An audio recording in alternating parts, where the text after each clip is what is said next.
पश्चिम बंगाल की सियासत इस वक्त महज एक चुनाव नहीं बल्कि अस्मिता और अस्तित्व का भीषण संघर्ष बन चुकी है।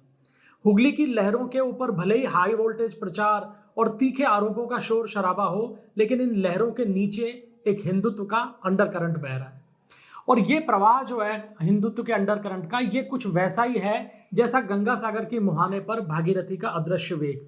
ऊपर से एकदम शांत दिखाई देता है, लेकिन नीचे से सब कुछ बदलने की क्षमता रखने वाला होता है। तो क्या बंगाल के इन चुनाव में ममता बनर्जी के अभेद्य किले में दरारें पड़ चुकी हैं? क्या 29 अप्रैल को जो मतदान का आखिरी चरण है उसमें बंगाल की नई पटकथा लिखी जाएगी? चलिए बात करते हैं। दरअसल प्रधानमंत्री नरेंद्र मोदी का बंगाल में चुनाव प्रचार के दौरान मंदिरों में जाना केवल एक धार्मिक अनुष्ठान नहीं है, ये उस सांस्कृतिक चेतना को झकझोर भी रहा है जो दशकों से सेकुलरिज्म के नाम पर हाशिए पर जा चुकी थी। अब बंगाल की गलियों में एक नया स्वर गूंज रहा है, पारंपरिक जय महाकाली के साथ जय श्री राम का उद्घोष। और ये उद्घोष केवल नारा नहीं है, बल्कि ये बंगाल की एक नई राजनीतिक पहचान भी बन चुका है। और इसके साथ ही कोलकाता की सड़कों पर उतरता हुआ जो जन सैलाब दिखाई दे रहा है, वो उस मनोवैज्ञानिक बदलाव का गवाह भी है जिसे भाजपा पहले चरण की वोटिंग के बाद में एक बड़ी आहट का प्रतीक मान रही है। रणनीतिकारों का दावा है कि वोटर की चुप्पी टूटना दिल्ली में लिखी गई पटकथा का क्लाइमैक्स है जो अब धरातल पर उतरता हुआ दिख रहा है। इन चुनाव में बंगाल की धरती पर बीजेपी के चाणक्य खुद तैनात रहे हैं। पिछले 15 दिनों से गृह मंत्री अमित शाह ने बंगाल में डेरा डाल रखा है और खासकर कोलकाता में।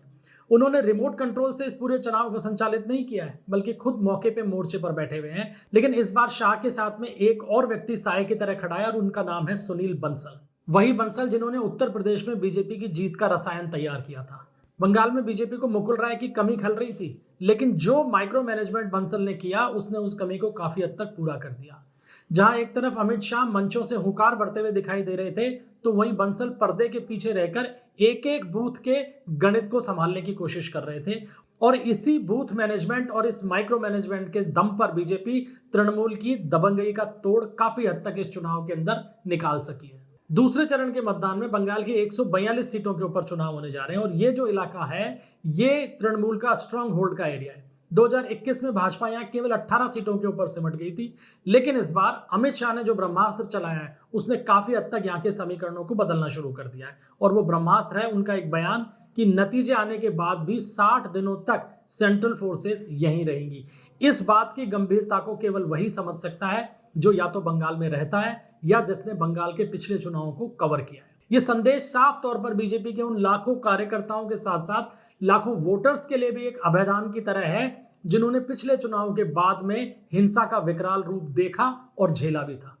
कटमनी, भ्रष्टाचार और प्रताड़ना के बीच ये सुरक्षा कवच साइलेंट वोटर को वो दम देगा कि वो घरों से बाहर निकलेंगे और मतदान के दिन वोट डाल के अपने मताधिकार का प्रयोग करेंगे। वहीं अगर तृणमूल के लिहाज से देखा जाए तो इस चुनाव के अंदर खेला होबे का वो पुराना उत्साह गायब नजर आ रहा है। आईपैक की टीम सीन से बाहर हो चुकी है और 15 साल की सत्ता विरोधी लहर जो है वो अब युवाओं के चेहरे के ऊपर आक्रोश के रूप में दिखाई दे रही है।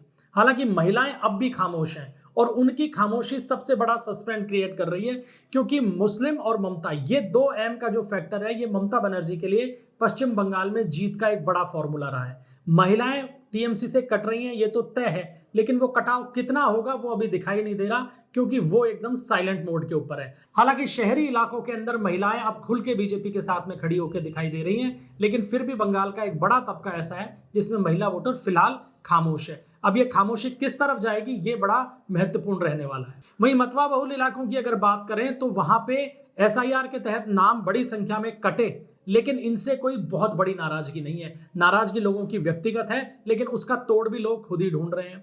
जैसे कि एक वृद्ध ने, एक वीडियो वायरल हो रहा है जिसमें साफ तौर पे दिखाई दे रहा है कि एक वृद्ध से पूछा गया कि क्या आपका एसआईआर में वोट कट गया है, तो उन्होंने साफ तौर पे कहा हाँ मेरा वोट कट गया है, लेकिन दोबारा जुड़ भी जाएगा, कोई चिंता की बात नहीं है। तो ये भावना ये दिखाती है कि मतवा वोट इस समय बीजेपी के साथ में बिल्कुल इंटैक्ट है। और अनुमान भी यही लगाया जा रहा है कि मतवा बहुल इलाकों के अंदर 80% तक वोट बीजेपी के खाते के अंदर जा सकते हैं। और अगर ये जाते हैं तो फिर ये बीजेपी के लिए एक बहुत मजबूत आधार बनेगा बंगाल में चुनाव को लेकर। तो कुल मिलाकर 23 अप्रैल के भारी मतदान के बाद अब सबकी नजरें 29 अप्रैल यानी आज होने वाले मतदान पे टिकी हुई हैं। वोटिंग शुरू हो चुकी है।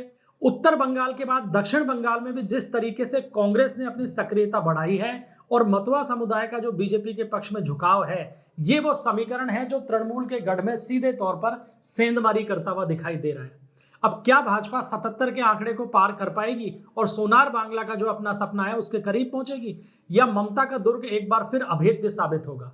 जवाब आज यानी 29 अप्रैल को ईवीएम में बंद हो जाएगा और जिसकी चाबी बंगाल के साइलेंट वोटर्स के हाथों में रहेगी। विश्लेषक अपनी गणना कर रहे हैं और नेता अपनी जीत के दावे, लेकिन बंगाल के इस सियासी महासमर का असली रोमांच अभी चरम पर पहुंचना बाकी है, क्योंकि पिक्चर अभी बाकी है मेरे दोस्त।